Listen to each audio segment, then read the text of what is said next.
अब एक बहुत सारे व्यक्तियों को जो है जैसे कमर दर्द है कि मुझे कमर दर्द की दवाई भेज दो।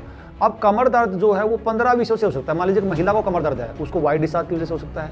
एक व्यक्ति को कमर दर्द है, उसका लुब्रिकेंट खत्म हो। बहुत सारे लोगों के फोन आए जी स्पर्म काउंट नील हैं, या बहुत सारे लोगों को मतलब फिजिकली समस्या है, मतलब वैवाहिक संबंध में दिक्कत आ रही है। लोगों ने 10-10 साल तक चूर्ण खाए हुए हैं, वो मेरे से भी एक चूर्ण की मांग कर रहा है, तो उसमें मेरा व्यवसाय तो हो सकता है, उसमें किसी कब्ज ठीक नहीं हो सकती। तो मान लीजिए किसी को पाइल्सी है, वो वातज है, कफज है या पित्तज है, या मान लीजिए अस्थमैटिक समस्या है। अब बहुत सारे लोगों को अस्थमा इसलिए भी है क्योंकि उनका टाइफाइड बिगड़ा हुआ है। अगर आप 8 बजे के बाद भोजन कर रहे हो या 7 बजे के बाद भोजन कर रहे हो तो डेफिनेटली आपका फैटी लिवर होने ही वाला है। आपको दुनिया की कोई ताकत नहीं बचा सकती। टीवी ने हमें पकड़ लिया, हम अपनी बुद्धि से काम ही नहीं करें। हमें ये नहीं पता कि ये चीज़ खाने की नहीं है, उसको टीवी हमें खिला रहा है। नमस्कार दोस्तों, टेक्निकल फार्मिंग में आपका फिर से स्वागत है। मेरे साथ है सुशील नारवाल जी। इनका हमने पहले एक वीडियो डाला था। सुशील नारवाल जी किसान है और आयुर्वेद की प्रैक्टिस करते हैं। इन्हें आयुर्वेद का गहरा ज्ञान है और ये चाहते हैं कि आयुर्वेद की जो चिकित्सा है या आयुर्वेद की जो पद्धति है वो लोगों तक पहुंचे, ताकि एलोपैथी से जो होने वाले नुकसान है उनसे लोगों को बचाया जा सके। आपका बहुत बढ़िया रिस्पॉन्स रहा, लेकिन ये फोन बहुत से लोगों का नहीं उठा पाए। उन फोन्स पर या मैसेजेस पर किन किन बीमारियों के बारे में लोगों ने इनसे पूछा, कौन सी बीमारियां ज्यादा प्रिवेल कर रही हैं सोसाइटी में, उनके बारे में आज बताएंगे। इनके क्या एक्सपीरियंस रहे आपके माध्यम से, ताकि आपको पता चल सके और एक बार में ही आपको उन बीमारियों की सही चिकित्सा की जानकारी मिल सके, यानी कि वो चिकित्सा कैसे ले सकते हैं। तो चलिए सुशील नारवाल जी से बात करेंगे और पूरा वीडियो जरूर देखिए, क्योंकि आयुर्वेद की इनको गहरी जानकारी है। और एक और बात बता दूं आपको कि ये कोई कमर्शियल वीडियो नहीं है और न ही इनकी ये कोशिश है कि ये अपना व्यवसाय बढ़ाएं, लोगों की दवाई दें, क्योंकि अगर ऐसा होता तो ये लोगों की दवाइयाँ बहुत ज़्यादा दे रहे होते और यहाँ पर भीड़ लगी होती। लेकिन इनकी मुहिम दूसरी है, ये किसानों का भला करना चाहते हैं, किसानों से जुड़े हुए संगठन से में भी काम कर रहे हैं। बस एक कोशिश ये है कि आयुर्वेद को बढ़ावा मिले। तो चलिए शुरू करते हैं। टेक्निकल फार्मिंग चैनल को सब्सक्राइब करें और बेल आइकन भी दबाएं, ताकि आगे आने वाले वीडियो की नोटिफिकेशन आपको मिलती रहे। नमस्कार जी सुशील जी। नमस्ते साथियों, नमस्ते कुलदीप जी। कुलदीप जी, ये जो मैं बात बता रहा हूँ ये सामान्य सी बात है और ये मैं तो कहूँ 10वीं के सिलेबस की चीज़ हैं। अगर सरकारें चाहें और सरकार एक्चुअल में अगर लोगों का भला करना चाहती है तो इन किताबों का जो मूल निचोड़ है वो 10वीं क्लास में लगा दिया जाए। तो जो मैं बातें करूँगा या मैं जो आपको बातें बताने वाला हूँ सिर्फ 10वीं क्लास के लेवल की है, कोई बड़ा विज्ञान। बाकी मैं तो आयुर्वेद को 5% भी नहीं समझ पाया और ये तो आपका बड़प्पन है कि आपने मुझे कहा है। दूसरी चीज़ें जो पिछले वीडियो में जो, हाँ मैं मानता हूँ, मैं गलती भी, मैं हाथ जोड़ के माफ़ी मांगता हूँ कि बहुत सारे फ़ोन कॉल नहीं उठा पाए। असल में हमारी उस लेवल की तैयारी भी नहीं थी कि ये वीडियो इतनी मूवमेंट में जाएगी। और हमारे पास फ़ोन भी मेरे पास एक ही था, मैंने मेरा गलती से पर्सनल नंबर भी दे दिया, वो भी दे दिया। तो उसके बाद आप लोगों का प्यार इतना उमड़ा कि मतलब वो सैलाब आया और उसमें सारे के सारे वो नंबर वो जिसको दें वो भी बेचारा परेशान, मैं भी, मेरा खाना पीना बंद हो गया। और कुछ उस समय कुछ शादियों सीजन थे तो एक दिन बीच में बंद भी हो गया फ़ोन है, तो उसके लिए माफ़ी चाहेंगे। हो सकता आप लोगों को लगा हो कि हम जानबूझ के इग्नोर कर रहे हैं, लेकिन व्यवस्था एकदम से इतनी चरमरा गई कि हम चाह के भी कुछ नहीं कर पाए। उसी कड़ी में जहाँ जो मुख्य समस्या जो आई, मान लीजिए किसी ने मेरे से कुछ सामान मांगा सीधा सीधा, वो तो मैंने भेज भी दिया। समस्या उन लोगों को ज़्यादा आई जो चिकित्सा करवाना चाहते थे और चिकित्सा को थोड़ा सा वो समझ नहीं पाए और शायद मैं समझा भी नहीं पाया। असल में जो चिकित्सा होती है वो वैद्य का कर्म होता है। आप जैसे बहुत सारे लोगों के फ़ोन आए जी मुझे 10 साल से कब्ज है, मुझे 15 साल से कब्ज है। आप देखिए, मान लीजिए आप आयुर्वेद में कोई भी बुक्स उठा के पढ़ोगे तो उसका पहला 60% जो होता है वो होता है दिनचर्या कैसी हो व्यक्ति की, भोजनचर्या कैसी हो, ऋतुचर्या कैसी हो। वो सारा आदमी को ये समझा जाता है कि आपको स्वस्थ कैसे रहना है। दवाइयाँ तो जो विषय होती है वो होता ही विषय 30% 40% होता है। अब मान लीजिए कब्ज की समस्या, जब तक व्यक्ति दिनचर्या में नहीं आएगा, जब तक व्यक्ति ऋतुचर्या के हिसाब से भोजन नहीं करेगा, जब तक व्यक्ति आयुर्वेद को समझेगा नहीं, उसका मान लीजिए एक व्यक्ति उठता ही 8 बजे है, उसको कौन ठीक कर देगा। लोगों ने 10-10 साल तक चूर्ण खाए हुए हैं, वो मेरे से भी एक चूर्ण की मांग कर रहा है, तो उसमें मेरा व्यवसाय तो हो सकता है, उसमें किसी कब्ज ठीक नहीं हो सकती। तो हमें थोड़ा सा आयुर्वेद को समझना पड़ेगा। मान लीजिए बहुत सारे लोगों के फ़ोन आए जी स्पर्म काउंट नील हैं, या बहुत सारे लोगों को मतलब फिजिकली समस्या है, मतलब वैवाहिक संबंध में दिक्कत आ रही है। तो जब तक व्यक्ति मान लीजिए सप्त धातु के विज्ञान को नहीं समझेगा, सप्त धातु का विज्ञान मैं आपको बता देता हूँ। शरीर में 7 धातुएं होती हैं। जैसे सबसे पहले रस मतलब आपने जो भोजन किया उससे रस बना, उससे रक्त बना, रक्त से मांस बना, मांस से आपका मेद बना जो हड्डियों के ऊपर ढांचे के ऊपर होता है, मेद से अस्थि बनी, अस्थि से मज्जा बना, मज्जा से वीर्य बना। तो आपने जो भोजन किया वो सारे प्रोसेस में से होकर वीर्य तक जाएगा। अब उसका प्रोसेस का समय भी 50 से 52 दिन का होता है। लेकिन ये जो इसके नाम पे जो दुकानें खड़ी की गई लूट की, जो मतलब व्यवस्थाएं खड़ी करी गई, जो धंधे खड़े किए गए और हम लोग इसमें फंस के खड़े हो गए। तो जब तक आप भोजन अपना रसोई घर नहीं ठीक करोगे, अपनी दिनचर्या ठीक नहीं करोगे, ऋतुचर्या के हिसाब से भोजन नहीं करोगे, आपका इन चीज़ों से पीछा छूटने वाला नहीं है। तो मैं बार बार व्हाट्सएप पे बोलता हूँ जी, आपको दिखाना पड़ेगा। मैं इसलिए बोलता हूँ क्योंकि जब तक आप इन चीज़ों को नहीं समझोगे तो उसमें मेरा तो व्यवसाय खड़ा हो जाएगा, लेकिन आप लोगों को कोई फायदा होने वाला नहीं है। तो मैंने बहुत सारे लोगों को इग्नोर भी किया है, खासकर दवाइयों के मामले में। मैंने उनको जानबूझ के 20 दिन का टाइम भी दिया है, 21 दिन का टाइम भी दिया है, किसी कोई नज़दीक का हो तो मैंने उसको बुला लिया। तो मैंने ये सारी चीज़ मैंने जानबूझ के की है ताकि मैं भी उस लूट व्यवस्था का हिस्सा नहीं बनना चाहता। मान लीजिए अब एक बहुत सारे व्यक्तियों को जो है, जैसे कमर दर्द है कि मुझे कमर दर्द की दवाई भेज दो। अब कमर दर्द जो है वो 15-20 से हो सकता है। मान लीजिए एक महिला को कमर दर्द है, उसको वाइट डिस्चार्ज की वजह से हो सकता है। एक व्यक्ति को कमर दर्द है, उसका लुब्रिकेंट खत्म हो। मान लीजिए इसी तरह के जो मुझे अस्थमा है, अस्थमा भी इस तरह का होता है। पाइल से किसी को पाइल्स भी इस तरह की होती है। तो जब तक आपका हम डायग्नोस नहीं कर सकता कोई व्यक्ति, तो हम दवाई भेज के मतलब हो सकता है मैंने 10 व्यक्तियों को दवाई भेज दी हो, उसमें से 5 का तुक्का लग जाए, वो एक अलग विषय है। लेकिन हम थोड़ा सा चीज़ें हिचकते हैं, तो इसलिए भी बहुत सारे लोगों को हम इग्नोर कर देते हैं कि मतलब दवाई भेज के हम कल को मान लीजिए आपको आराम नहीं आया तो आपको लगेगा जी एक और लूट के ले गया, इससे ज़्यादा कुछ नहीं है। मतलब आपका ये कहना है कि आपके पास जो कॉल आए उनने दवाइयाँ मांगी, पर जब तक दिखाएंगे नहीं, आप देख नहीं पाएंगे तब तक सही मैं उसको मतलब चिकित्सा नहीं दे हमारे पाएंगे। जो मुख्य वैद्य जी हैं, मैं तो देखो कुछ भी आयुर्वेद नहीं जानता, हमारे मुख्य वैद्य जो नाड़ी वैद्य हैं वो उनकी विजिट यहाँ पे होती है, तो लगभग मैं उनको ही दिखाता हूँ क्योंकि मुझे नाड़ी नहीं आती। वो मेरा तो थोड़ा सा मामला मैन्युफैक्चरिंग का ज़्यादा रहता है। तो जब तक व्यक्ति का कफ पित्त वात, मान लीजिए किसी को पाइल्सी है, वो वातज है, कफज है या पित्तज है, या मान लीजिए अस्थमैटिक समस्या है। अब बहुत सारे लोगों को अस्थमा इसलिए भी है क्योंकि उनका टाइफाइड बिगड़ा हुआ है। आयुर्वेद में और एलोपैथी में यही फर्क है कि यहाँ पे आयुर्वेद में एक बीमारी की एक दवा नहीं होती। जैसे मेरे से गलती ही हुई पिछली बार कि हमने कुछ दवाइयाँ रख दी यहाँ पे। अब हमने दवाइयाँ रखी तो हमने कहा जी ये इसमें काम करती है, इसमें काम करती है। इसका मतलब ये नहीं है कि वो उस बीमारी को खत्म करती है, वो उसमें सहायक हो सकती है। पर्टिकुलर मान लीजिए कमर दर्द की दवाई है, अगर वो वातज कमर दर्द हुआ तो उसमें वो एक चीज सपोर्ट कर देगी। मान लीजिए एक पेट साफ होने की दवाई, अगर लीवर में समस्या है उसकी वजह से पेट साफ नहीं हो रहा तो उसमें वो दवाई काम करेगी। इसका मतलब ये नहीं है कि मतलब जैसे एलोपैथी में एक चीज की एक दवाई एक चीज, ऐसा आयुर्वेद में नहीं है। तो इसलिए मैं माफी चाहूंगा। तो इसका सबसे अच्छा तरीका तो यही है कि आप आयुर्वेद को देखो। आयुर्वेद पढ़ना कोई बड़ा काम नहीं है। आप चरक सीता ले आइए अपने घर पे, चरक सीता को पढ़ना शुरू करिए, आपको लगभग दिनचर्या पता लग जाएगा। फिर आप जैसे कोई भी आपके आसपास में आयुर्वेद का कोई डॉक्टर है, कोई योग्य डॉक्टर हो, अच्छा वैद्य कोई है, आप उससे मिलिए, उससे मतलब बिल्कुल बी फ्रेंडली उससे बोले जी कोई समस्या नहीं, आप अच्छी दवाई दो, मुझे बना के दो, मैं पे करने के लिए तैयार हूँ। तो जब आप ये कहोगे जी मुझे शुद्ध दवाई दो, तो वो भी बनाना शुरू कर देगा। मैंने भी तो बनाने शुरू की हैं। तो आपको थोड़ा सा आयुर्वेद को समझना पड़ेगा। देखिए सबसे बड़ा संकट ये है कि आयुर्वेद में आज कोई भी वैद्य या कोई डॉक्टर आप जाओगे बीएमएस, आपको परहेज नहीं देता। नहीं मत देने दो, आप तो कर ही सकते हो परहेज है, आप अपने आप से परहेज करिए, दवाई उनसे ले लीजिए उनको, क्योंकि वो भी कह के थक चुके हैं। आप लोग परहेज ही नहीं करते। और देखो आयुर्वेद में बिना परहेज के कोई दवाई काम नहीं करती। कोई कितनी अच्छी दवाई दे ले, नहीं करती तो नहीं करती। परहेज, दिनचर्या, ऋतुचर्या ही आयुर्वेद है। आपको ये चीज समझनी पड़ेगी। दवाई आयुर्वेद का बाद का पार्ट है। अगर आपको ठीक होना तो सबसे पहले ये काम तो आपको करना ही पड़ेगा। कोई फैंड बट कुछ नहीं है। आप जब तक अपने रसोई घर को ठीक नहीं करोगे, अपने खुद की दिनचर्या ठीक नहीं करोगे, ऋतुचर्या के हिसाब से भोजन नहीं करोगे, दुनिया का कोई वैद्य आपको ठीक करने वाला नहीं है। रसोई घर भोजनचर्या में आ गया, ऋतुचर्या और दिनचर्या। ऋतुचर्या, दिनचर्या कैसे ठीक कर, क्या बेसिक क्या चीजें हैं जो ठीक करने अब देखो बेसिक चीजें मान लीजिए आयुर्वेद में एक साल में 6 ऋतुएं बताई हैं। 2-2 महीने की 6 ऋतु बताई।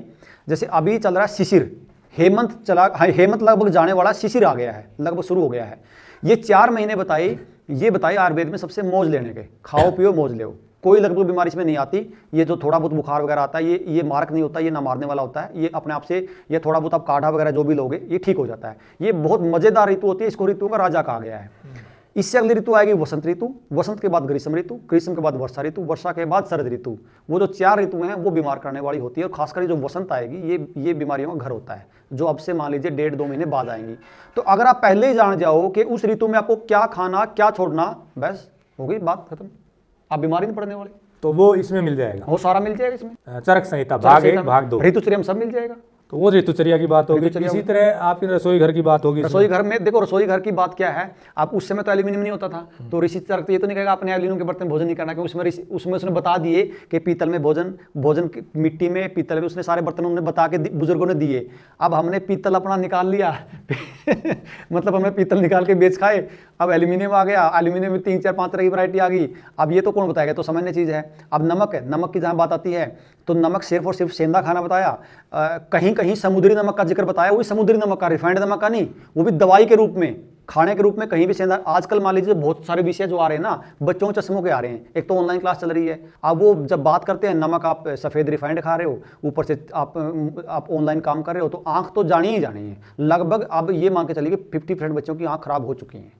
तो आप जब नमक, आज तक हमें यही नहीं बताया गया कि नमक कौन सा खाने की चीज़ है, और जो नमक हम खा रहे हैं खाने का ही नहीं है, तो क्या चिकित्सा करें आयुर्वेद? तो नमक के कारण भी आंखें खराब हो रही हैं। नमक आंखों के लिए पहली चीज आयुर्वेद में सेंधा नमक है, दूसरी चीज देसी गाय का घी, दोनों ही नहीं है। तो ये सेंधा नमक कौन से वाला, जो ये पाकिस्तान में सिंध हाँ, वाला, जो पाकिस्तान से केवड़ास की खानों से वही- आता है। वही खाने योग्य बताया। बाकी नमक 5 तरह के बताए, वो औषधि के तौर पे बताए, ना कि रूटीन में खाने के लिए। उसमें भी रिफाइंड नमक की कोई गुंजाइश नहीं। समुद्री नमक सिर्फ कहीं कहीं कहीं कहीं दवाई के कर तौर सकते पे, हैं। दवाई के तौर पे 5 नमक में मिला के, अकेला नहीं। तो इस तरह से ये तो हो गई आपकी भोजन की बात। अब भोजन में और चीज़ देख लीजिए। अब रिफाइंड पता नहीं कहाँ से बीच में आ गया। रिफाइंड का अभी पाम ऑयल सबको पता है, अब मैं इस पर ज़्यादा मेरे शब्द बोलने की जरूरत नहीं है। ये पाम ऑयल खाने की चीज़ नहीं है। अब आप कहीं भी बाहर जाओगे रेस्टोरेंट में, वहाँ भी यही मिलेगा। बहुत सारे घरों में आ गया था, चलो अब निकल गया, वो अलग बात है। इसके अलावा अब दूध कहीं से, जो व्यक्ति मान लीजिए आपका जो क्राउड ज़्यादातर वो शहरों का है, अब वहाँ अगर आप भैंस का दूध पियोगे तो वो भी आपको समस्या करने वाला है। घी अगर भैंस का खाओगे तो वो भी दिक्कत करेगा। देसी गाय के दूध घी से आपको जुड़ना पड़ेगा। फिर जो समस्या बड़ी है रात का, खासकर शहरों में लेट भोजन।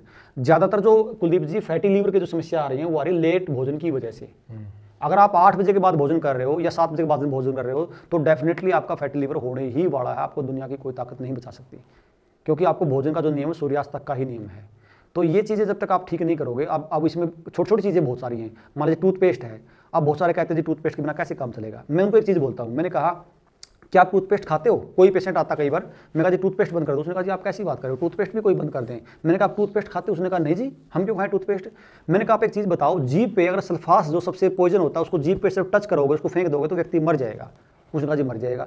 फिर इसका मतलब तो यही हुआ कि जो चीज़ जीभ पे आई, जीभ के संपर्क में, वो अंदर भी चली गई। अब आप एक चीज़ खाना भी नहीं चाहते, लेकिन टीवी आपको फोर्सफुली आपको एक आपका प्रोग्रामिंग कर रहा है आपके दिमाग पे कि मतलब नहीं आपको ये टूथपेस्ट करना पड़ेगा। आप उसको मतलब साइकोलॉजिकल गेम चल रहा है, और आपको जो चीज़ आप खाना नहीं चाहते उसको 2-2 टाइम, कोई तो भाग्यशाली व्यक्ति 3-3 टाइम खा रहा है। अब आप इस तरह की चीज़ें खाओगे जिस पे साफ लिखा है सोडियम बेंजोइन तरह की इतने केमिकल उसमें हैं, तो आप कहाँ बचोगे। दूसरा सबसे बड़ा कारण मैं क्यों इसके पीछे पड़ा हूँ, टूथपेस्ट के पीछे, मुंह में लार बनती है 24 घंटे, पेट में अमल बनता है, अमल को ये लार डिजोल्व करती है। आपने टूथपेस्ट किया, आपको लगा जी फ्रेशनेस आ गई, फ्रेशनेस नहीं होती, वो मुंह की लार बनना बंद हो गई 2 घंटे के लिए। पेट में अमल बढ़ा, मुंह की लार बंद होगी, तो आपका एसिड बढ़ा, आपको ये खट्टी डकारे हैं, ये सारी चीज़ें आपको आएंगी। तो हम ये पता नहीं, ये एक जो हम टीवी ने हमें पकड़ लिया, हम अपनी बुद्धि से काम ही नहीं करें। हमें ये नहीं पता कि ये चीज़ खाने की नहीं है, उसको टीवी हमें खिला रहा है। बताओ, इतनी तरह की दातुन बताई आयुर्वेद में, 16 तरह की दातुन बताई। बच्चों को कौन सी करानी है, बड़ों को कौन सी करानी है, किस ऋतु में कौन सी दातुन करनी है, आज्ञाकारी बच्चा बनाना कौन सी दातुन करनी है, किस उम्र में कौन सी दातुन करनी है। 16 तरह की दातुन आयुर्वेद में, भारत में कितनी चीज़ें हैं और हम इनके पीछे पड़े हुए हैं। आप मंजन ले लीजिए किसी का, हमें कोई समस्या नहीं, कोई फर्क नहीं पड़ता। लेकिन ये छोटी छोटी चीज़ें, मान लीजिए साबुन की बात कर लेते हैं दिनचर्या में। अब बहुत सारे जो कैंसर, जो मैं तो कहूँगा हरियाणा तो कैंसर में नंबर 1 आ चुका है। एक साबुन हम दिन रात लगा रहे हैं, और कल को कोई भी एलर्जी किसी को आती है, सबसे पहले डॉक्टर उसकी साबुन बंद करता है, मतलब वो लगाने ही नहीं थी, वो कोई पहले नहीं बताता। इतनी केमिकल की, इतनी हैवी केमिकल की चीज़ आप देखिए। अब मैं क्यों कह रहा हूँ, आप एक चीज़ समझ लीजिए, आयुर्वेद ये कहता है कि अगर आपको आंख अच्छी रखनी है तो आपको नंगे पाँव ज़्यादा, मतलब गंदगी में नहीं चलना। उसका मतलब समझे क्या हुआ, अगर पाँव पे कोई गंदगी लगी तो वो स्किन के द्वारा आंख तक जाएगी, ये ध्यान रखना आप, क्योंकि ये सारी चीज़ें अलग नहीं हैं। तो आप एक चीज़ रोज शरीर पे केमिकल लगा रहे हो स्किन पे, तो वो आंखों में भी जाएगी और शरीर के अंदर भी जाएगी। तो हम मतलब इतना आयुर्वेद, इतना पुराना आयुर्वेद, और हमें जहाँ ज़रूरत ही नहीं है केमिकल की, आप मुल्तानी से नहा लीजिए, कोई और मतलब उपटन लगा के नहा लीजिए, पता नहीं हम कहाँ जा रहे हैं, मुझे तो कोई समझ नहीं आ रहा। मतलब ये है कि अगर सॉल्यूशन की बात करें तो आपका कहना है कि आपके पास तो क्यों, चूंकि लोग आने में दिक्कत दूर है और आपके पास भी समय नहीं है, आप चूंकि प्रोफेशनली या कमर्शियली प्रैक्टिस नहीं करते हैं, तो आपका सजेशन ये है कि ये चरक संहिता पढ़ें पहले तो। हाँ, देखिए चरक संहिता ये सामने है, ये कोई बुक है कि लेखक है इनके डॉक्टर परमानंद त्रिपाठी जी, हिंदी में है, संस्कृत में भी है, साथ में हिंदी में है। इसके 2 भाग हैं, पहले ये भाग 1 पढ़ो, भाग 2 पढ़ो। भाग 1 में ऋतुचर्या, दिनचर्या, सब धातु का विज्ञान, आपको बहुत सारी ऐसी चीजें जो रूटीन में आपको किस मौसम में क्या खाना, क्या नहीं खाना, क्या कब सोना, वो आपके लाइफस्टाइल के बारे में बिल्कुल आप एकदम से सिक्योर हो जाओगे। अच्छा, ये पढ़ने के बाद दोनों किस नाम से है? अगर आप एक भाग भी पहला भाग भी पढ़ लोगे तो आपको बहुत सारी चीजें कंफर्म हो जाएंगी। तो ये देखिए, अगर कोई बीमार है और लंबे समय से कोई ना कोई प्रॉब्लम है तो पढ़ने में कोई बुराई नहीं, पढ़ भी सकता है, क्योंकि समय, अगर सबसे पहला सुख निरोगी काया बताया गया है और निरोगी काया के लिए इतना एफर्ट कर सकते हैं, तो पहले चरक संहिता को पढ़ें, भाग 1, और हो सके तो भाग 2। देखो मैं एक बात स्पष्ट कर दूं, ये पढ़नी आपको दिनचर्या, ऋतुचर्या और भोजनचर्या के बारे में। आपको इसमें से दवाई बना के अभी ट्राई नहीं करनी है। आपने परहेज किस ऋतु में क्या सामान्य व्यक्ति को परहेज करने हैं। मान लीजिए व्यक्ति बीमार भी नहीं है, वो भविष्य में, देखो आयुर्वेद क्या कहता है, आयुर्वेद के 2 लक्ष्य हैं, रोगी को पुनः स्थिति में लेके आना और स्वस्थ के स्वास्थ्य की रक्षा करना। अगर आप आज स्वस्थ हो, आपके स्वास्थ्य की रक्षा कैसे हो आयुर्वेद ही बता सकता है। ये जो थ्योरी आयुर्वेद के पास है, बाकी एलोपैथी आपको ये नहीं कहेगी आप बीमार ना पड़ो, वो सारी पैथी हैं बीमार पड़ने के बाद की। आयुर्वेद ऐसी पद्धति है जो आपके स्वास्थ्य की रक्षा करनी चाहती है। मतलब जो स्वस्थ है वो स्वस्थ कैसे बना रहे, बस यही तो आयुर्वेद बताया गया है। यही आयुर्वेद है असल में, और दूसरा आयुर्वेद ही यही है। दूसरा ये है कि उसको बीमार अगर हो भी जाए जाएगा तो उसको पुनः स्थिति में कैसे लेके आना, वापस ठीक कैसे हाँ। करना है। तीसरा देखो ये भी है कि कुछ रोग असाध्य होते हैं उनकी चिकित्सा नहीं भी होती, ये भी आयुर्वेद कहता है। अच्छा, कुछ रोग असाध्य है, असाध्य के बाद चिकित्सा नहीं होती। देखिए ये भी माना गया है, कुछ रोगों की बात है, लेकिन ज्यादातर रोग आयुर्वेद में ठीक हो सकते हैं। और जो दूसरी बात बताया कि बीमार ही न हो, इसके लिए ये पढ़ना जरूरी है। ये पढ़ा, दूसरा भाग भी पढ़ लें तो बहुत अच्छा है। फिर जैसा बताया कि घर पे ट्रायल न करें दवाइयां बनाने की। इसमें मैं एक और कंफर्म कर दूं जी, इसमें एक आयुर्वेद सार संग्रह की वैद्यनाथ की किताब आती है। आप कम से कम मान लीजिए आपको सीतोपलादी चूर्ण बनाना है, ठीक है, तो जरूरी थोड़ा सीतोपलादी बाजार में पता है कंपटीशन में 0 मिलेगा। आप जाके देसी दवाई की दुकान पे जाओगे, उसको कहो जी मुझे ये चीजें शुद्ध चाहिए, आप पैसे की चिंता मत कर दीजिए। मैं फिर दोबारा उदाहरण दे रहा हूँ, मैंने पिछली बार भी दिया था, उसमें भी वसलोचन डलता है, ठीक है। अब वसलोचन आप सामान्य, मैं एक दिन चला गया, मेरी वसलोचन खत्म हो गई कुलदीप जी, मैं गया जींद, तो मैंने कहा जी वसलोचन, उसने कहा मिल जाएगी। मैंने कहा कि क्या भाव, उसने कहा जी 80 रुपये आधी किलो दे दूंगा। मैंने कहा और बताओ, उसने कहा 60 की भी आधी किलो दे दूंगा। मैंने कहा बड़ा संकट हो गया, मैं कई जगह घूमा कुलदीप जी, कहीं भी 100 रुपये 200 रुपये से 300 से ऊपर की मुझे वसलोचन नहीं मिली। और वो दिल्ली से 35 रुपये किलो तो होलसेल में चलती है। 3500 रुपये किलो होलसेल में, 50 किलो लौट लेना पड़ेगा आपको। अच्छा, होलसेल में भी 3500 रुपये 35 रुपये किलो है। तो आपको ये कहना पड़ेगा जी मुझे आप कितने ही पैसे लग जाए मुझे चीज शुद्ध ला के दे दो। अगर व्यक्ति शुद्ध मांगेगा तो लोग शुद्ध बेचना भी शुरू करेंगे। एक चीज ये बड़ी अच्छी जानकारी दे रहे हैं सुशील जी, जड़ी बूटियां नकली बहुत आती हैं, सिंथेटिक बहुत आती हैं। सिंथेटिक भी जो महंगी है वो तो बिल्कुल ही सारी मिलावटी है ज्यादातर। असली जड़ी बूटी बहुत कम लोगों के पास है, यानी कि कम जगह मिलती है। लेकिन यदि आप असली आयुर्वेदिक जानकार के पास जाएंगे, जो ईमानदारी से रिक्वेस्ट करोगे आप कि भाई पैसे दे देंगे, पैसे दे देंगे, हाथ जुड़ा ले, हमें शुद्ध दे दो। तो चूर्ण मान लीजिए आपको चूर्ण बनाने हैं, चूर्ण में तो क्या है, 4 चीजों का चूर्ण बना आपस में मिला के ग्राइंड कर दो उसको। मतलब जो बेसिक चीजें हैं वो आपके पढ़ने के बाद, जो आपने किताब बताई तीसरी, क्या नाम बताया, वैद्यनाथ की आती है आयुर्वेद सार संग्रह, वो मंगवा लीजिए। सर्दी में खांसी में छोटी छोटी चीजें आप घर पे बना सकते हो, क्या बुराई, चूर्ण में बनाने में कोई बुराई नहीं है। मतलब चूर्ण टाइप तक की चीजें आप बनाकर ट्राई कर सकते हैं। जो गहरी चिकित्सा की चीजें हैं वो तो एक्सपर्ट से आप बनवाएं, लेकिन पहले इसको पढ़ लें।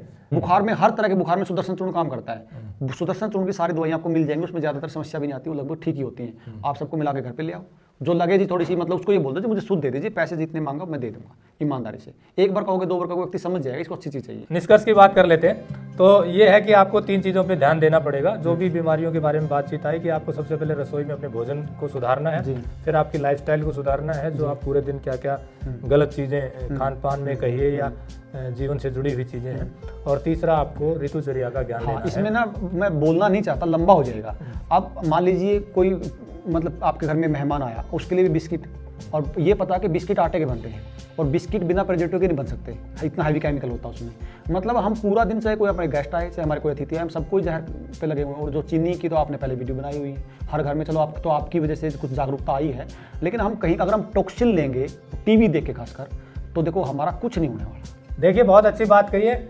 मैंने शुरू में जैसे आपको बताया कि कमर्शियल नहीं, इनका भी ध्येय यही है कि लोगों तक अच्छी चीज़ों की जानकारी पहुंचे। बिना जानकारी, बिना ज्ञान के कारण ही हम गलत चीज़ें कंज्यूम करते हैं और उससे बीमार होते हैं, और बीमार होने के बाद लाखों रुपया खर्च करते हैं एलोपैथी में ट्रीटमेंट पर, और रिजल्ट भी अच्छा नहीं मिलता।